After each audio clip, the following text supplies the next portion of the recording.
Hello friends, welcome to my new series, Yarns, Conversations with Cruisers. This is a new podcast available in both video and audio format, where I just sit down with people I meet and hear their stories. I plan on doing this as I make my way around the world. None of these interviews are scheduled ahead of time. It's just people that I happen to meet, I find them interesting, and I asked them if they would like to sit down and tell me some of their sea stories. I hope you enjoy the video. You can also find the audio version wherever you get your podcast from. And let me know down in the comments what you think. Between Cuba and Haiti. Okay. And you go past the Haitian, is that right? Mm-hmm. Haitian coast. And Haiti's amazing. Mountains coming up, and this you see civilization disappears there because you never saw a powered vessel. All you saw was hand canoes, hand paddle canoes, say 2-3 miles out. It was a labyrinth of fishing lines, and they're all tied to water bottles, so they're difficult to see. Oh yeah. Mm-hmm. And you are weaving your way through this, and we ended up with a prop rack. You know, my favourite thing on this boat is constantly changing oil seals. I think I've got a PhD in milky sail drives. When I was a little lass, mother up and told me, "Where haul away, we'll haul away, Joe. Someday your love will call and take you out to sea. Where haul away, we'll haul away, Joe." Okay. Here we go. Here we are. Welcome to another issue of Conversations with Cruisers. Will you guys tell us your names, the name of your boat, and what type of boat it is? Okay, Dale and Katrina. And what type of boat? Just testing. It's a Seawind 1600. Okay. And what year was it made? She was built in, the keel went down in 2019 with COVID and everything else, and she was launched in 2021. 2021? So last year. And what's her name? Womble. Womble. Okay. Which, for everyone watching this, Womble is like Australian for walkabout, or it's a small ferry animal that picks up litter on Wimbledon Common. Only the elderly will know that. Oh, that is funny. Okay, and so, how long have you guys been together? Oh, You look answer that one, sweetie. we've been married for 30 years. 30 years. And we were together for 11 years before that. Okay, wow. So what's that, 41? Good. Do you know you run. only get 20 years for murder, don't you? Yeah. It's a double murder sentence. Good run. So, the first thing I want to ask is, when did this conversation come up? And how did it come up? About you guys going cruising. Oh, we here wanted we to do go. it for many, many years before we were even married. Wow. So on top of our wedding cake, there was a little bride and groom sitting on a boat sailing away into the sunset. That is fantastic.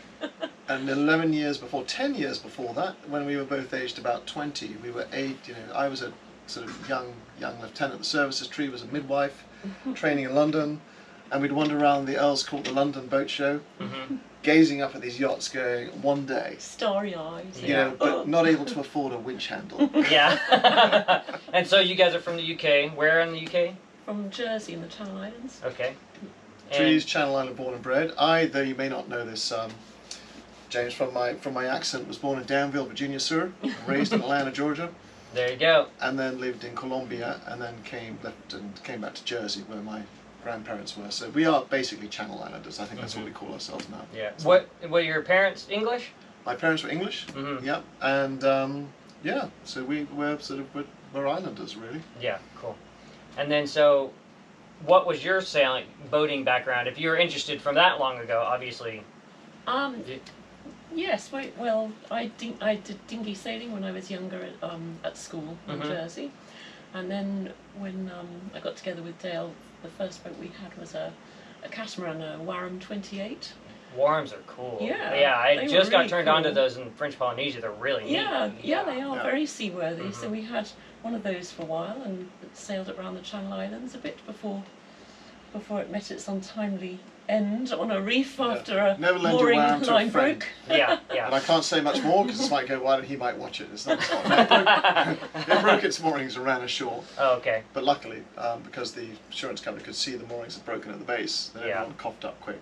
Nice. But that was a Came up great with boat. a mooring buoy still attached to it, didn't it? But she was a great boat in the Channel Island waters because we sailed that with a paper chart and an old army compass and a handheld radio. Nice. And what year was that? Oh, What years? go back some. Gosh. gosh, that was 1980. Oh, no, probably about 90, I think. All dates for reference of this Yes. are coming from Tree. That's smart. That saves heartache. So, and then we'll get into your wild past later on, Not because so wild. there's about your circumnavigation he did a circumnavigation Hobie Cat. We'll talk about at the end, but right now I want to talk about y'all's experience cruising specifically on this boat. What you guys, where you left from, and what you thought about it, because this was when you first started doing ocean sailing, was on this boat, correct? Yes, I'd only done one night passage before we got on this boat, and that was from Jersey to Dartmouth when Digby was a tiny one, so I didn't really participate in that, so I was just a passenger really. If Digby wanders back into shot later, he's about 6'4" with a beard now, so he's definitely grown since then. It's been a minute. It's been a minute or two. What was the question again? Not that I forget things very quickly. Where did you guys leave from? Yeah. And what was your experience cruising on this side? Because how big is this boat? This boat's 52 feet. 52 feet. Yeah, and I think I'd be upfront to anyone watching this and say, we never expected to have a boat like this. And before anyone thinks I'm clever or have any business acumen, it was a lot of luck. But I had basically originally planned to buy a Leopard 46. And I was working with a company, and we were going through just a certain phase of growth, and the company had turned around to me and said, look, just stay with us for longer, but if you do, we'll just help you buy a new boat. Order a new boat now. Yeah, what a great thing. Order a new boat now, it'll take 2 years to build, we'll hang on to you for those 2 years, because we've got to get over the cusp. And it ended up being longer because of COVID. But I think, for the interest of people watching this, the previous boat I had to this was another Tiki, a Tiki 38. And again, super simple, jerry cans for water. Kids that were then, I'm going to get this right, don't correct me. Give me a chance, 10, 12 and 14 for cash. So, gorgeous age, we'd haul it up on the beach, we'd dry it out at low tide, we had amazing times on it as a family. And then work, a lot of work, that phase of life. And we suddenly found ourselves in a position where our children had left home, and bless them all, actually 2 of them went sailing and 1 of them went paragliding and working around, so they're all working, so the bank of dad was closed. So for those of you that understand what I'm saying, it's an amazing moment in your life. Changes what possibilities. So all sorts of possibilities open, and this isn't a happiness thing, but it's just a fact of life. Both our parents have passed on, so really our book of excuses was empty. Yeah. And we could go. So but for us to step onto Womble, she was launched, she was meant to be in Australia, and she ended up in Florida, COVID related. So that's the only place they could deliver her. There were meant to be guys there from Seawind that could meet us and help us go through the stuff, and that was not possible. They had to contract some locals that didn't know the boat so well. That wasn't a problem. I've done up lots of old boats in my time. I like working with my hands. But, so it was all new to us. So we showed up from Dubai, because that's where we were living, literally, and all our stuff. When you have years of your tools and stuff that you use for sailing, and your gear and our clothing. And so we showed up in 2 dive bags with our clothing and stepped on to a new boat. And this was a massive step forward in complexity for me. I know a lot of experienced cruisers are going to look at me in horror, but I sat there thinking as a sailor around the Channel Islands, with, I don't know what it is in meters, but a 42-foot tide, rocks everywhere, and I'd done a lot of channel racing and sort of cruising around France and Spain. I thought, well, that makes me an ocean sailor. All it is a bit more distance. And I'd like to take a humble pill right now and say, never could I be more wrong. Yeah. I'm happy to swallow that pill. There's no way for anyone to understand ocean sailing who hasn't actually been ocean sailing. That's so true, isn't it? It is a very different thing. Yeah. So we stepped onto a new boat. And here's the interesting thing, I think it's a good topic for this conversation, which is, and I never expected a new boat to be perfect, but I think I expected a lot more of it than I expected from the old boats I bought and done up. When I left the services, I bought an old Nicholson 35, the propeller fell off that 400 yards out of the harbour, various other things, all the sails shredded coming across Biscay. I expected that. Yeah. That was, I know it sounds weird, but that was fine, I could cope with that.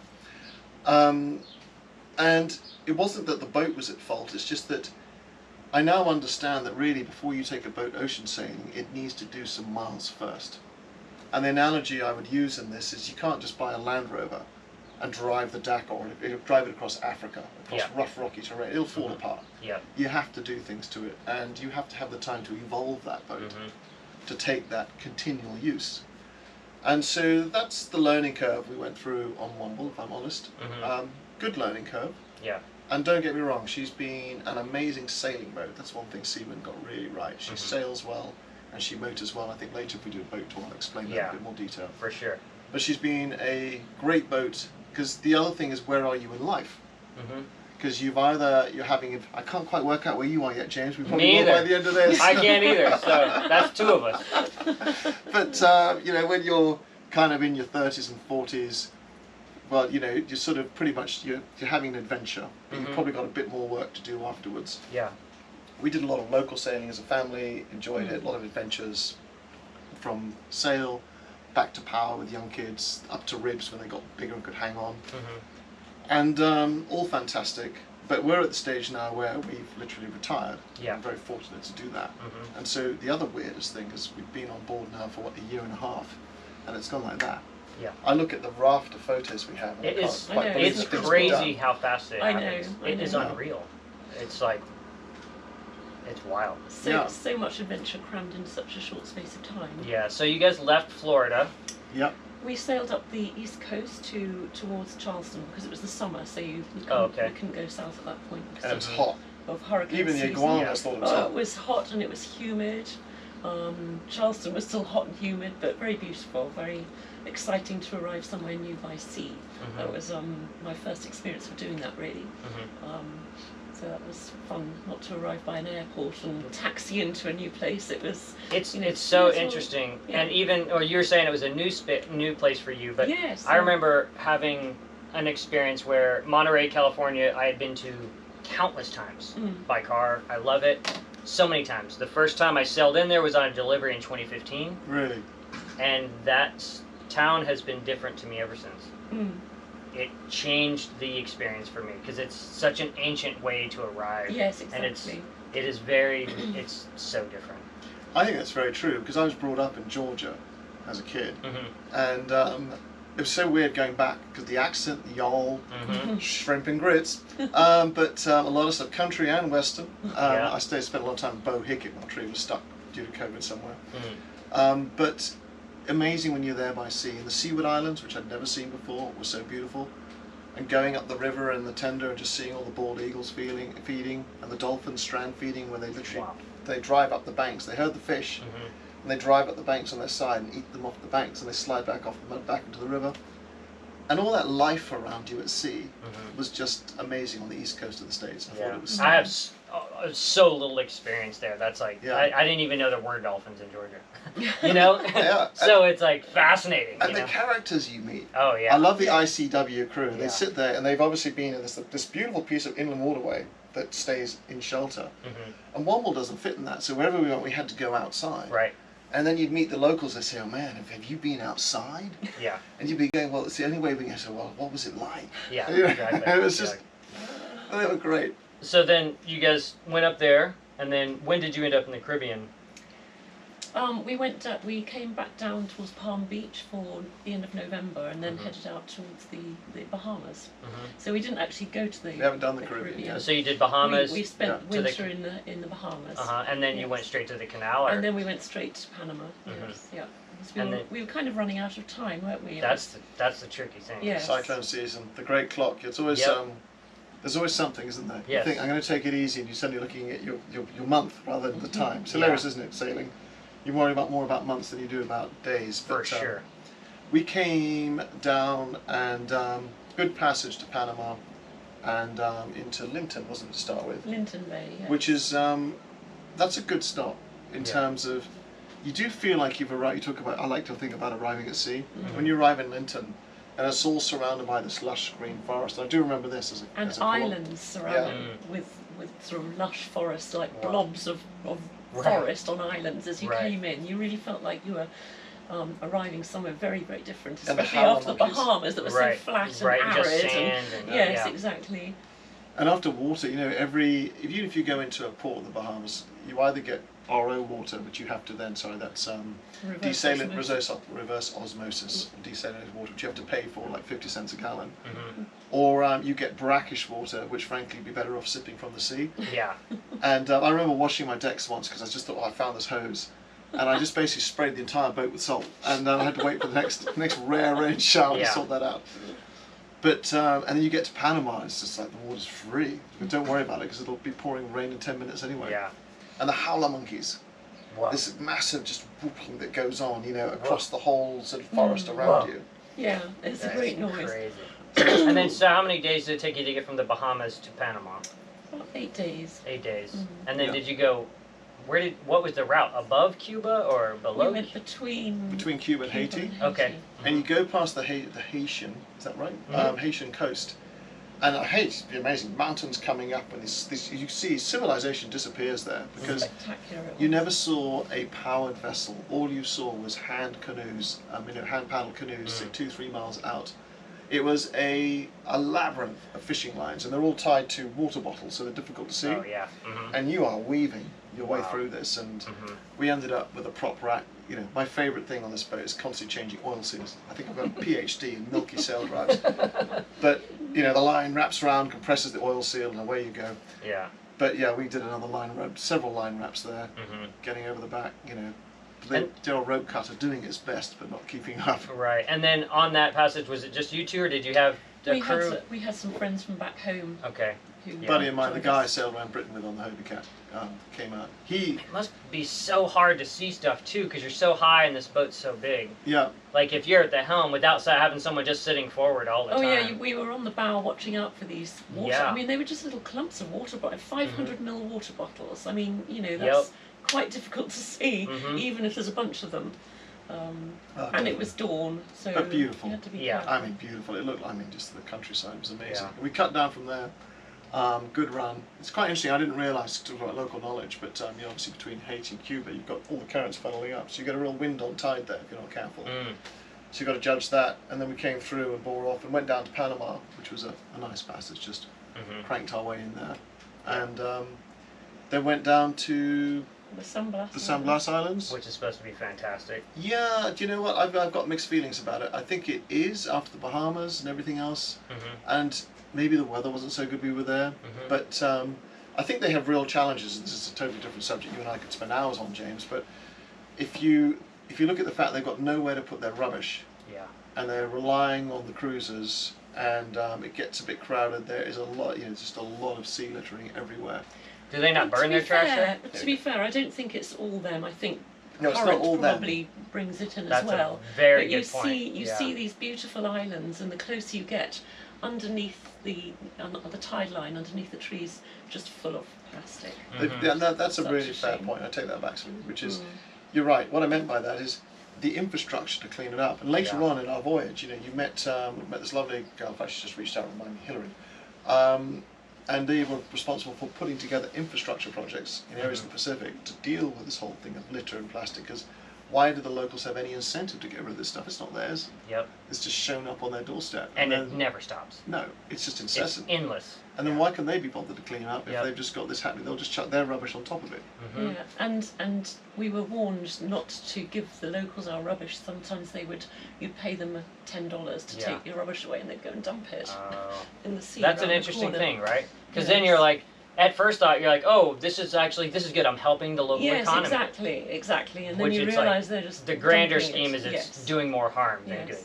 So. Yeah, and I mean the South Pacific, very similar, right? Where it's so difficult, especially in like Tuamotus and stuff. Yes. You know, and now I will forever, the smell of like burning, even it is like I will always associate with the South Pacific now because it's everywhere. That's all they can do. That is all they can do for sure.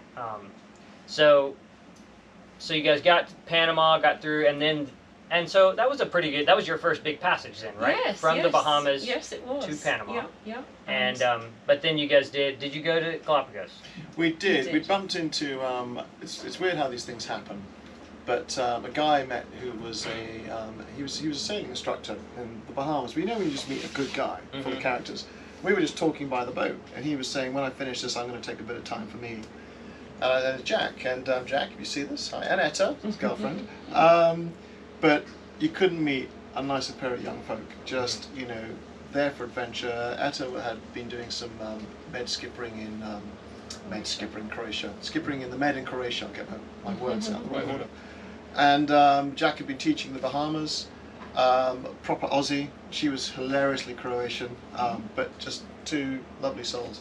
And I said, look, I don't want crew. I don't want people, you know, here scrubbing the decks and stuff. But if you want to come have an adventure with us, come along. And they said, oh, we're in. So they came across the Pacific with us as far as Tahiti. Yes, and Robin was with us. Yeah, as well. and a friend of mine, Yeah. you know, guy I'd done a lot of climbing with, and you know, ex-army buddy, and a complete non-sailor, which was hilarious for Robin. But he's great value, real countryman, good fisherman. That was useful. So we actually had a really happy crew for the long legs. That is that very was lovely. important. Yes. Yeah, and that was fun because I don't know, what's the word? Never had an edit. They're here because they want to be here. And I think that's a big difference. Yeah. I've met a few people that had crew on board and come out with terror tales. And it was one of my conditions as well, because I was a little bit nervous about a long passage, just the two of us. So I always said the longer passages I'd like to have crew at first until Katrina I know has what many it's all about. experiences from the past of reasons of not to trust me. But I keep saying this mountain route is very easy. Yeah, either way, it's the night time that would worry me, because there would be just me on board, and if anything happened. No, I think it's totally, and I think it's a common sort of like concern. Exactly. And it makes having 4 people splitting watches is a lot easier than 2 people splitting And then watches. when you're up there by yourself, you just know that you just have to say the word, and you'd have people on board, up on deck with Yeah, you. I think that's, and rightfully so, that's kind of the common process. You know? Especially a boat this size, there's enough room, you know. It's like, I remember the first time I did an ocean delivery, and it was all strangers, because they're a sailor placement website. And if you had asked me before that delivery, do you think you could be, you know, locked in a small, very small area with 3 other strangers for 7 days? You know, I'm like, no, there's no way I could ever do that. And there's, especially on deliveries, there's always one person that is difficult. Yeah. So, and you can't even walk around the block. You know, you're just like, you were theirs. But, so to find people that you really gel with, we crew, did gel, that but is equally awesome. that there's space for everybody to have their own space as well on a boat like this, which is fantastic. But we had a lot of fun, didn't we? I think, you know, if we go back to the day of the tikis, that's the one advantage of a cat, is you can have your own space. You go down into your hull, your bunk. Even if you're pulling a curtain, you can be in your own world just for a bit. If you're fed up with everyone in the cockpit, go sit on the front and just chill out. And well, mind you can do that on any boat, but do you know what I mean? At least people can spread out, which makes a big difference, I think, particularly for sustained passages. For sure. And sustained time. You know, the Jack and Etta were on board, and Robin for a couple of months, really. And it was, there's an old saying, which I always love, you know, friends are like fish, they start to smell after a bit. There's always, I think, a shelf life as to, you know, where people are enjoying each other's company, and when they actually want to get on with doing the next phase of their lives. The trick is to time that moment beautifully. And it worked out brilliantly, because Jack and Etta were planning their next adventure, which they've gone and done, both full of energy, ready to do it, great to share their dreams with them. And so they were going off to something exciting. Robin obviously spent a long time with us, and he was heading back. He had some projects, so it just worked fantastically. And to be honest, I think reflecting on what Tree just said, by this stage, Tree had so much more confidence with Womble, because she'd seen it in a multitude of ways. You know, we'd dual-handed her around America. We'd gone for crew on the larger bits, but by the time it came to us sort of, you know, doing the bits between, say, for example, Tahiti out to Samoa, then much more relaxed about it. You know, by this stage, this was home. She knows the boat. She knows the sound of it, and that was there. And I think I sometimes, I'm the worst person in the world for forgetting that people have to have that time to develop that baseline. For sure. Well, that's the funny thing, right? It's because it's all a mystery. It's the unknown, right? Well, and then you know, you can't imagine it. I couldn't imagine spending 20 days at sea, not seeing land. You know, it how seems harder than it is, right? Yeah. But you get into a routine, and the days just pass, don't they? Yes. And then also, it's almost like you're 10 times more confident. Not just 2 times. You're 10 times more confident when you're like, oh, okay, well, this is like not, and it's just a scaled down version. So you guys just shorthanded it from Tahiti, or did you? Yes, from Tahiti to American Samoa, and that was like following. No, not American. Or to West independent Samoa. Yes, yeah. But along the islands, we stopped in Moorea and Bora Bora. Yeah, through the societies. Yeah, exactly. Oh yeah, because you guys were with Henry, right? Yes. And what was the last little island you guys stopped at? Mopiha. No, Mopiti. Mopiti. Yeah. Yes. Beautiful. Yeah, Really. I know. I sailed past it and I was like, "Oh, that looks gorgeous." But you went to the next one, didn't you? Do you No, remember? I left Bora Bora straight for American Samoa. Did you? And, Yeah. You have to get the tide and the wind right to get into Mopiti. The passes for the two of them are interesting. Yeah. Well, it's like the Tuamotu. Oh, same. Yeah, exactly. I mean, let's be honest, all the bloody passes are Yeah. interesting. Let's not pick on one. After the Tuamotu, it was like everything else is like no problem. Exactly. You just sit there There's thinking, more than one small cut out of this lagoon. It was Yeah. like, incredible. So, and then how long did that take you guys? That double-handed passage? 8 days? Mm-hmm. Fine. I mean, to be honest, we double hand for shorter periods of time. Mm-hmm. And but by that stage, what was nice is you do just settle into a comfortable routine of running the boat, and it wasn't seamless, and like anything in life, we had the main come down.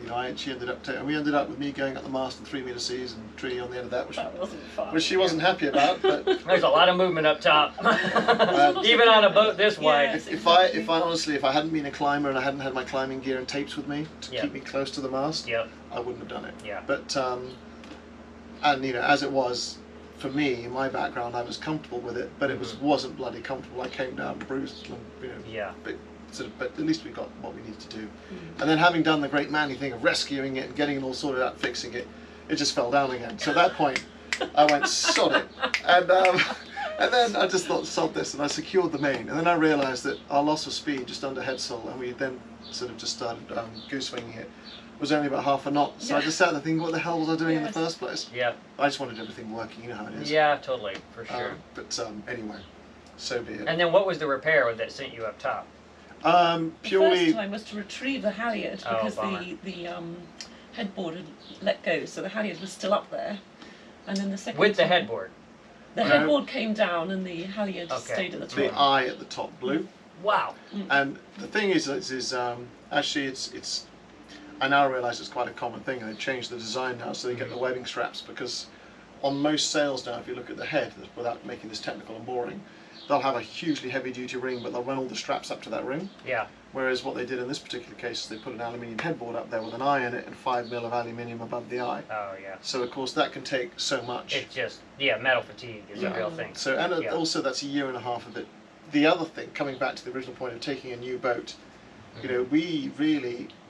we didn't spend much time in America. We kind of went up, and of course even when you're out in the Bahamas, you're then back out. Yeah. And we pretty much stayed out for nearly a year and a half. And I think it was that wear and tear which was one of the big learning curves for me. Yeah. That you're just dealing with constantly. Forget about new boats, old boats.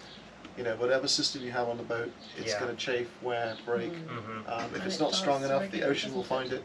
Yeah.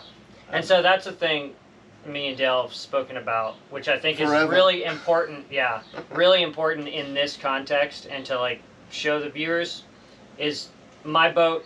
If you don't know the channel, is a 1965 Alberg 30 that I've completely refit, and things break on it regularly. You repair it. That's just common. A lot of people who have never been ocean sailing, they'll be like, "Oh, your boat's old. If you had more money, you could have a nicer boat, and you wouldn't have to." Make so many repairs. They bought a brand new boat from the factory, and how many major problems did you have? You'll have. My big pause now is me adding them up on my head. Yeah. I would say, because I've had both. I've bought my bit only 5 feet longer than yours, but I had a Nicholson 35. I left the services, and they gave me a little bit of money for being a good boy, and I thought, being sensible, because Tree was just about to give birth to our first. So I'll spend it on a boat. Yeah. And which was actually, we had a ball in it, but I had to rebuild it from scratch. And I actually think the level of work is very similar. You get a bunch of engineers and designers of which half have been sailing and half haven't. Right.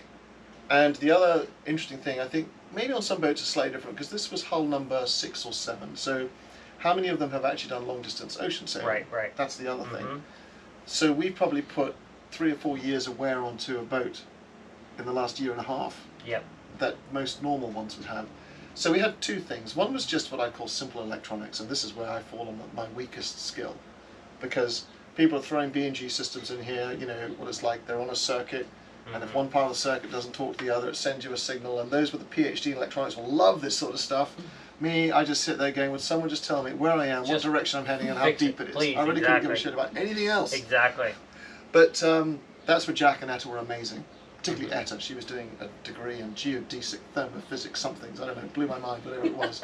But she'd just jump on it and go, it's all sorted out. I've got a single network, everything's working, boom. And Jack and I would be sat there going, maybe there's a knot we can go in time, or something nice, something useful, so we look clever, a deck to scrub. So, but yes, there's stuff to bed in, and I've got to give Seawind's full credit to this before it sounds like a critique of their boat. The way they built this boat, and you can tell where the sailors were involved, because there's some really good sailing aspects to it, and you've got to shout out to them for that bit. The bits that, well, you know, you can imagine, you put in a new master vault system, that's fine, and actually on the whole it works well, but I think the biggest challenge, and this is the difference between a boat that stays, for example, in American waters, or a boat that goes ocean sailing. And let's not forget this boat is designed to go ocean sailing, and you'll know this. You have to have stuff you can fix at sea. You have to have stuff that you can replace in a primitive boatyard. Now, you can always go and find a welder, and actually I find that the locals have more skills in their hands than the majority of the engineers sometimes do in different countries, because they do it every day. They're building steel fishing boats, or they're fixing aluminium. So you can get welding and stuff done, but small intricate parts you're not going to get, so you need to be able to change them. And you know, we've been in harbours under a different boat helping people, you know, watching people as well as helping, watching for the crocodiles. But you know, they're having to remove their rudders, change the bushings, all those sort of repairs. Every ocean boat is going to go through. Doesn't matter whether it's new or old, you're going to go through that stuff. So I'd say we've been through the normal. We've strengthened the where the rudders are mounted on the transom. That was a simple mod, but really, my voice is excuse me. That was a simple mod, but really, really effective, and it really tightened up the feeling of the helm, etc. And you guys did that in Tahiti? I did that in Tahiti, yeah. We needed to be out in the yard and some proper steel work, because that's the whole rudder's hanging off that. Yeah, so but you had all new brackets fabricated for that, right? We did, but also in fairness, what also Seawind had done, because this is what I call an evolutionary problem. This had happened after about 10,000 miles of sailing. And then Seawind came up with a really good idea in terms of design to make sure that all the bushings now were you're capable of doing them without hauling the boat out. Brilliant. You can then take the bushings out and replace them. Even better. So there was, I think what we've done with Womble in ocean sailing a lot, and we've worked well with the factories to say this sort of stuff is the stuff you need for ocean sailing. Bang, bang, and bang. And they've really tested stuff, questioned it, and a lot of stuff that we've done has now been integrated into the next boat they built after Womble. Things like our water catching is just superb now. We've got channels in the top of the bimini, but we can bank, in heavy rain, we'll bank 100 litres of water an hour. Wow. And you have a water maker, so we have both. But to having both. Yeah, and this is where you and I always have these good conversations. But I'm a great believer. One is none. You know, particularly when you're sailing as two of you, because if you're handling a big boat, and you know, having sailed both small and large boats, I think one of the biggest differences is on a larger boat you have to use the systems to help you. If you're, you know, if you were, because even if you were single-handling Womble, that's a 300 pound or 150 kilo mainsail. You can crank it up. You'll be there for a while. So it's about using some of the systems on the boat. We have dual autopilots, so only because if one goes down, you're not left between two of you, hand steering for you know, a couple of thousand miles. And everything in the Pacific, as we well know, is 1,000 miles. And you know, the water maker is a very simple one, runs off 12 volt. But the way this boat is designed is you can charge your batteries and run your water maker at the same time and still be positive by the end of the day. That's awesome. So the water maker's got 2 pumps. So one pump goes down. It's not high output. We do about 50 litres an hour. But if we drop a pump, we'll still have 30 litres an hour. So, and everywhere I went through the boat, a bit of my probably a bit of due to my background, but where did we have duality? We had a problem on the steering system. Was it a problem? Just steered with the other helm. Yep. Because it's not interconnected, they're separate and independent. That is so important. And then one thing that I found out through y'all's experience that you also discovered, Yeah. that is that carbon fiber can have galvanic corrosion. Who knew? I mean, I would have never guessed that. It makes sense once you say it. It's like, oh, okay. But it is fascinating. all the screws that held the plates in that hold our rudders in place just rotted out. Wow. And you're saying only where it was exposed to the sea Correct. you found it to be the case. Yeah. And then what we ended up doing, the simplest cure ever, is when we refabricated the gudgeons where the rudders mount to the back of the boat, we went to stainless steel, but we actually fitted the most common fishing anode I could find, a simple rectangle, 2 holes. But again, all of this is replaceable. It's literally probably that far below the surface. You can just reach under, do everything. And that anode's been working really hard, and we haven't had an ounce of corrosion or anything since we put it in. But I had no idea that the carbon casings would do that. I have never heard of that. No. So that's a good thing to know. And then will you tell us about, you told me about using toothpicks to make a, like, that is fascinating to me. That's an example of like being someplace with nothing and having to make do. There's plenty of boats out there, I'm sure, that have had that classic thing of where we have a pin, and our basically we have bushings, so that pin goes through a bushing and it keeps our rudder tight, so the rudder pivots on the pin. So that bushing had worn out, but then by this stage we're in the Galapagos. Yeah, so I've got like an almost inch. nothing, I'm There's sure, nothing, right? So the case of my rudder that normally sits on these 2 pins was now moving like an inch and a half, and I was sat there thinking, well, my next leg's 3,200 miles. So I can't leave like Can't this. ignore it. And to be fair, and Jack, full credit to you as well. Jack and I sat there scratching our heads, going, "Well, we've got our Leathermans and we've got the Galapagos." So we went on a tour of all the sort of Galapagos hardware shops, and we eventually found some piping. And the way to do it was to shim the piping with toothpicks, tape the bottom, fill it full of epoxy, and then just so you ended up with an epoxy toothpick PVC bushing, Yeah, that is amazing. which held. It was still going well by the time we'd got to Tahiti. That is amazing. But so I that's what you carry have to like do. lots of G10 on board, Oh yeah, that's good and I stuff. fabricate tons of emergency parts from G10. But you're quite skilled. Yeah. You've got some good background in that. I always, people are. Me, I'm more like a black Gorilla Tape, zip ties, and a Spectrum man. Yeah. People have often asked me like, oh, how did you learn to fabricate so much stuff? And I'm like, poverty. You can become a jack of all trades if you're poor enough. But yeah. So okay, let's get back on track. Yeah, what track were we on? So how do you feel now that you guys are here in New Zealand? How did cruising compare to what you thought or what you imagined it was going to be? That's a good question. Ooh. Go on, you answer that, Seawind. I'm glad you asked you. Gosh. Well, I thoroughly enjoyed visiting all places. That was what I was looking forward to. But the things that I hadn't really thought about were things like provisioning, especially for 5 people for up to 3 weeks at a time. I found that very stressful. Because I'm not a very meticulous person. Some people will make spreadsheets and plan out a meal plan for 3 weeks, and that was beyond me really. So, Yeah.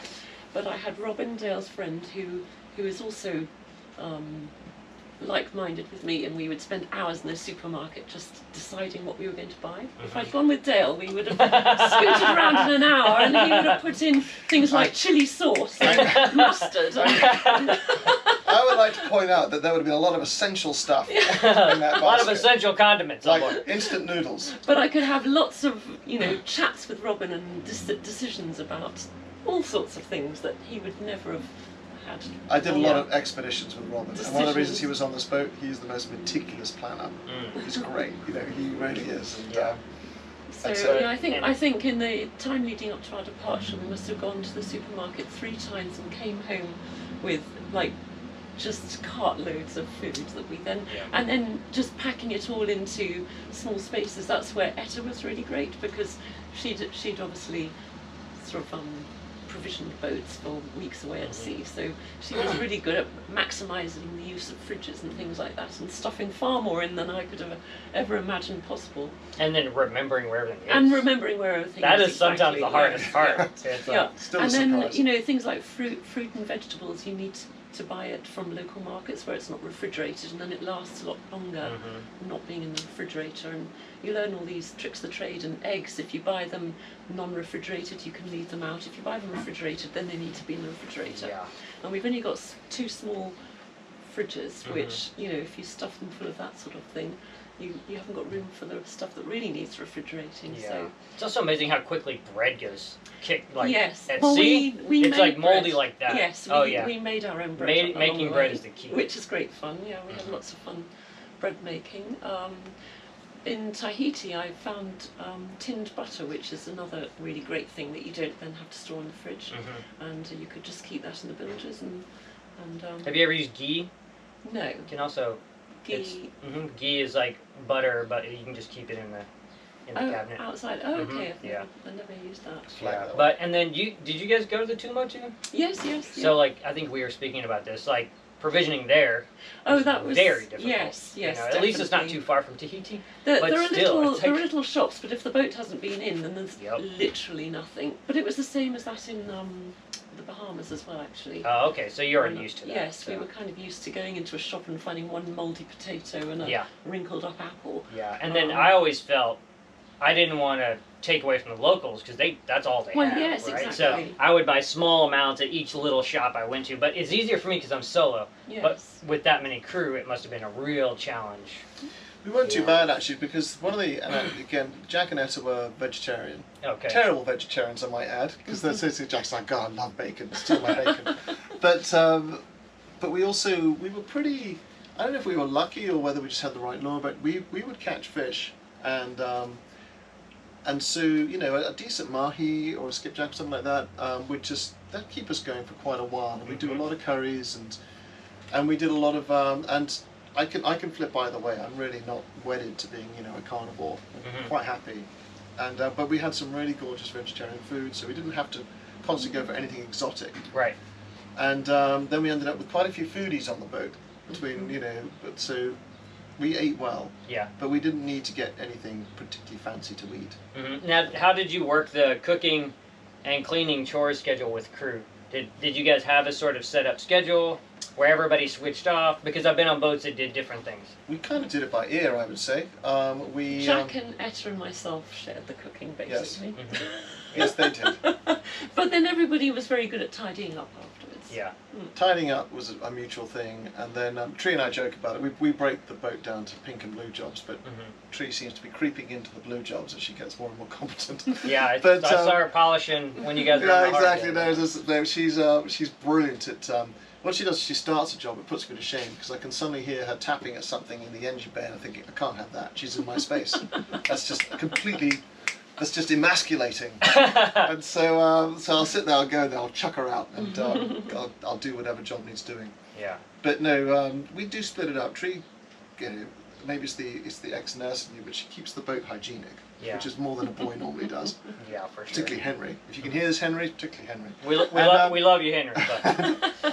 We're teasing, but no, and then you know, I tend to look after all engineering aspects, more stuff because it's the just, key is communication, right? Yeah. Communication and respect, and like, you know, what are you comfortable doing and what do you like to do and versus what works that, for you us. know, because like, And I think we're also lucky in the sense that the other thing I think is the medical aspect. You know, we're fortunate that Tree's a nurse and midwife. I did field first aid in my background in the services many years ago, which is great for sort of, you know, just getting a large rag, pressing it on whatever wound you've had, and saying, look after that. yeah, exactly. Tree's Little always saying, mud, they go, little packet in there. Of all the people I want to look after, if I ever get really hurt, it's not going to be you. You drag me around and tell me to bite on a stick. But we've been very lucky. We've been lucky in that respect, and I think it's just, I mean, the thing with boats, it's I'd almost call it, it's almost like preventative maintenance. It's like you and I were talking about this morning at breakfast, you know, a lot of stuff, if you skip it and you don't do it, if you don't do that lap of honour, if you don't do that chafe check, if you know that certain elements of your boat wear, like you've got, and complexity equals wear, like there's folding propellers on this boat, in those folding propellers are rubber bushings, over the back of those folding propellers are rubber stops. If you don't do that, I learned this stuff, by the way, before I sound clever, I learn all this through my mistakes. Exactly. And we had one of those rubber bushings come out, launch itself to gearing, and weld our prop shut in 20 knots of wind. Wow. and we anchored with our arse at the end. Ended up about, I kid you not, about 6 feet or 2 meters, depending what language you like, away from a reef. Yikes. And because it just came, and so now I've slowly built up and operated, and everyone gets to know their boat. You know how it feels, you know how it hears when it's sailing, etc. But you have to have that discipline of going around and doing those checks, and I think the same applies to, you look at the boat and you go, okay, we clean the bilges on a regular basis, we clean the filters on a rotational basis. We know the stuff now, we know her pretty well, and we know the stuff we have to change because it wears out, and you're better off taking it off when it's 3/4 worn. Yeah. Don't take preventive a problem into maintenance the ocean. is the key.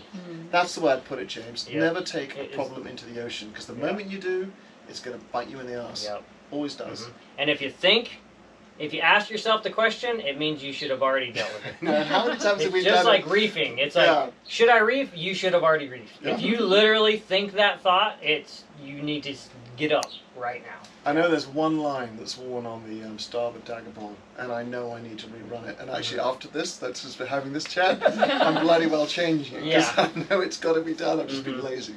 Yeah. And ocean sailing, I mean, we come back to something you said earlier on. I think that was the biggest learning curve for me, because I think I was very fortunate. I started off, when I came back to the Channel Islands, that's really when I came back to the sea. I did a lot of sea canoeing, and that taught me about tides. We got big tides because you use them to assist you, and I think that was helpful. But sailing the Tikis, the Tiki 28 and the Tiki 38, primitive navs, great boats, coconut and a piece of line and a knife, and you can fix them anywhere. That was a good education. Learning the technology of this was a big thing for me. I bet. And I've started to treat this like like what it is. It's a great platform. We're blessed to have something like this, but you have to keep going around it.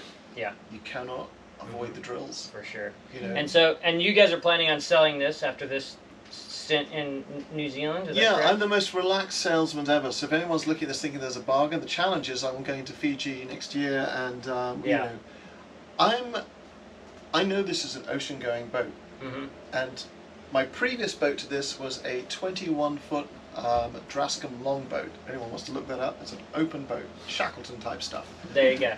And this is the conversation you and I were having this morning in Digby, who's out there, my son and someone thumping around outside.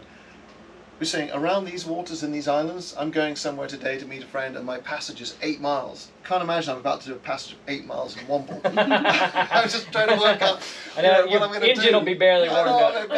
I'll be sat there going, what are we doing? This is so alien to me right now. Yeah. For the very first time I've done this, so I am laughing about it. I'm sure I'll get very lazy and used to it quite shortly. New Zealand just seems beautiful, by the way. But you can have just as much fun. I love small boats. Our boat in Australia when we were there, 17 to 18, was it 18 to 19? Our longboat was just brilliant. You'd be out there in Sydney Harbour, bridge above you. So I think Womble is just incredible. And if I did change it, and you know how we always dream about our next boat? Yeah. I don't, but yeah. You don't? Not yet. I have one boat. You have one boat. I admire you for that. There was a I've never shopped for another boat. No. Not a second effort. You're a good man. Yeah.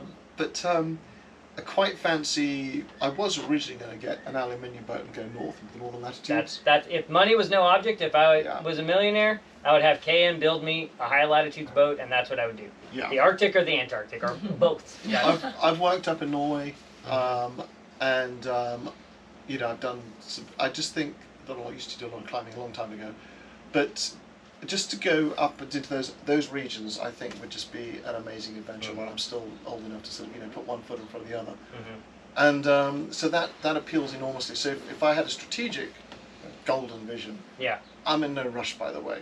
Yeah. I think another 2 or 3 years down in this area is the bare minimum you need to see this place. Yes. And but to flip to a northern latitude phase. And what do you feel about sailing in extreme cold? Oh, if we were in the right boat. That's it. That is seriously. Yeah, you need the right. That is it. It has to be a boat made for that. The right where boat you can be comfortable and the right inside. Clothes. Yes, that's exactly it. Right. But Tree's always she's slightly understated. She's wandered up many a mountain. Yeah. So there's no danger of that. But she is right. What's the right boat? And equally, I'm a passionate four-wheel driver and biker and stuff. So I could easily switch to a four-wheel drive and just go. I don't really mind. as long as we're moving and meeting people like you. As long as you're seeing beautiful stuff in wild places, that's the key for me, right? You know, like we sat at breakfast, and how many new people did we meet in about 2 seconds flat? Yeah. All with the same spirit. Yep, exactly. You know, all saying, you know, they've all uprooted, they've gone exploring, some of them are settling down in new countries, and I think that's amazing. Yeah. That community that we meet, I think, is probably one of the most powerful things of what we do. Pretty fascinating. And I think me and Ian and Laura talked about, I don't know if we talked about it in the interview, but we've spoken about it just in conversation, where once you live this life, it's tricky. You tend to like relate to other people doing this easier than you do to maybe people back home. Yeah. You know what I mean? Yeah, I do, and it's not one-upmanship. I know not what you at mean. all. It's about shared experience. Yeah. And shared adventure. And you know, you didn't quite. I can for once take you up on something. It's normally the other way around. You didn't quite answer the question earlier on, so I'll answer it for Tree. You were asking the difference between her when she left and cruising and now. Yeah. It's the little things that bring it home to you, because I watched the boat got hauled. It only got flung back in the water yesterday, but it's flung off a trailer. And there's a gap in the dock, so it's got to drift back on its own. And I just left it because I could see Digby, number one son, and Tree, just with the line each, just casually, without just laughing, manhandling a 50-foot cat onto another, you know, just walking it back and just lashing it up, not even worried about it, the wind blowing. And I think that difference in competence. And I remember we were sailing our Tiki 38. When we left, because I, of course, had to go where we were going, I pointed the boat upwind. This is when the kids were that 10, 12, and 14, and Tree was on board, a friend of hers.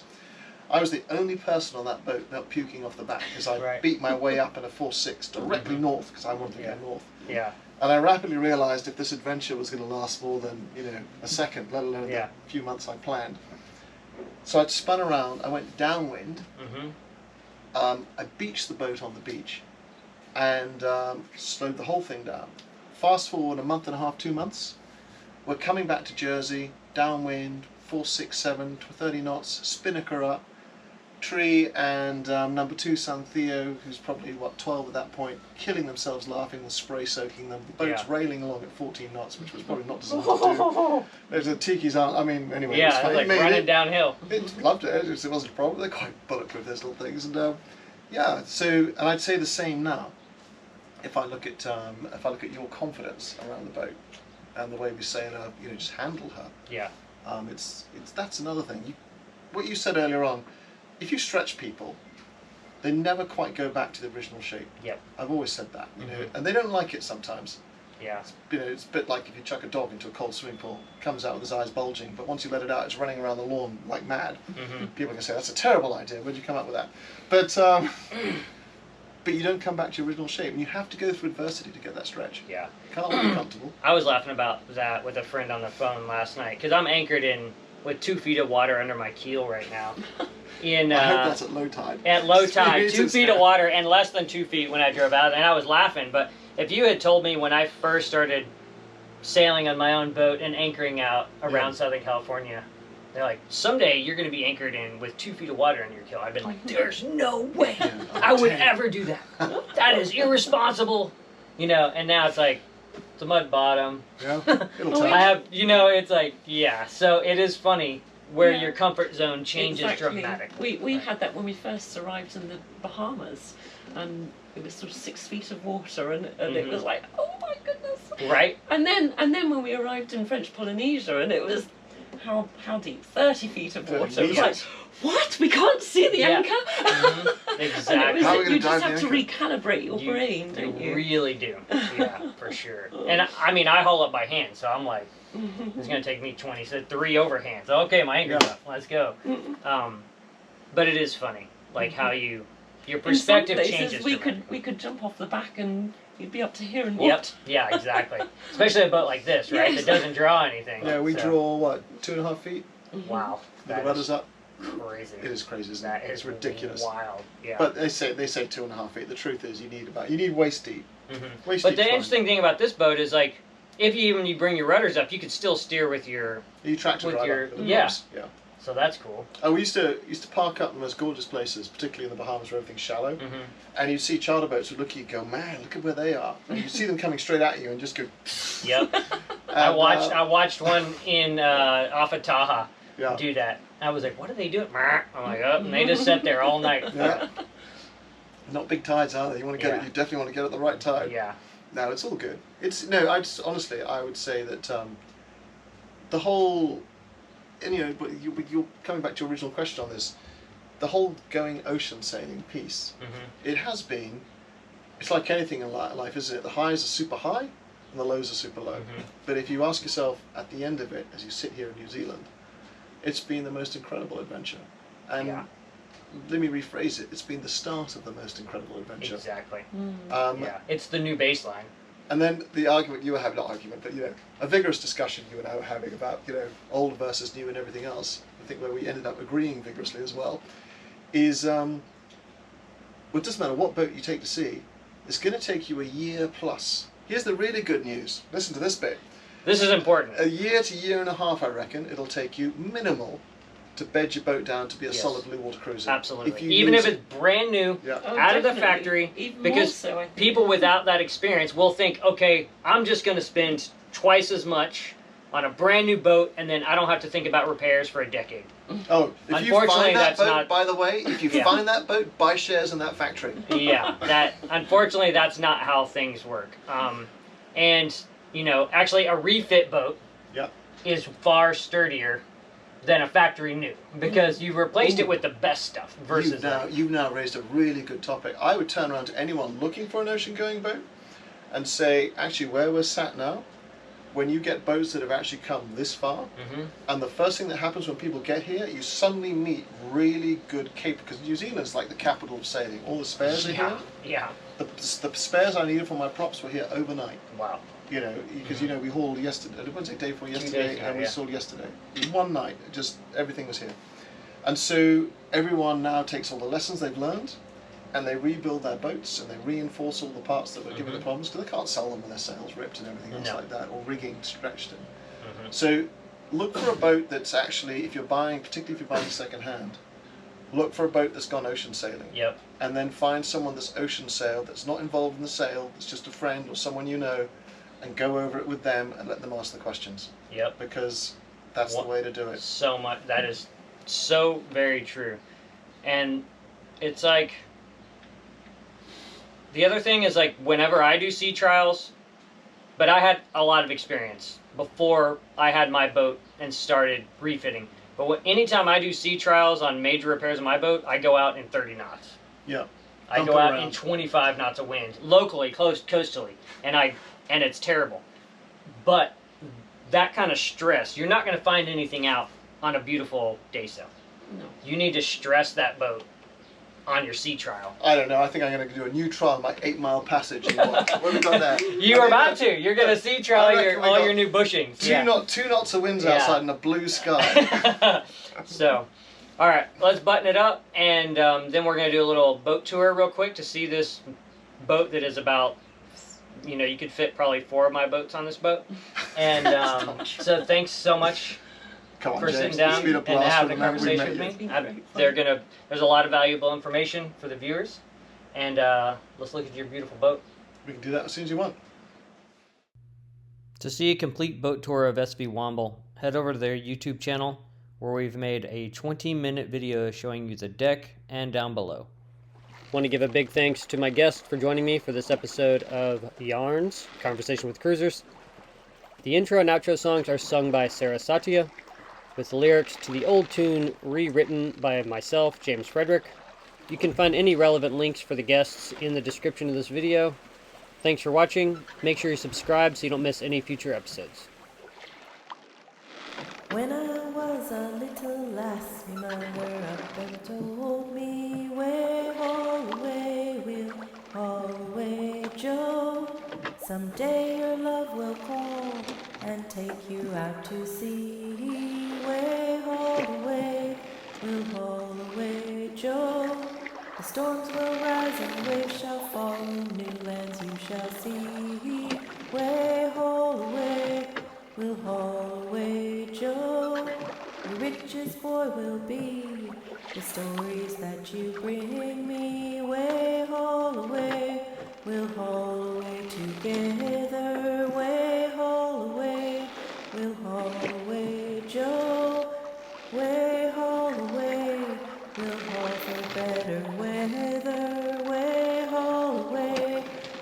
haul away, Joe. Way, haul away, we'll haul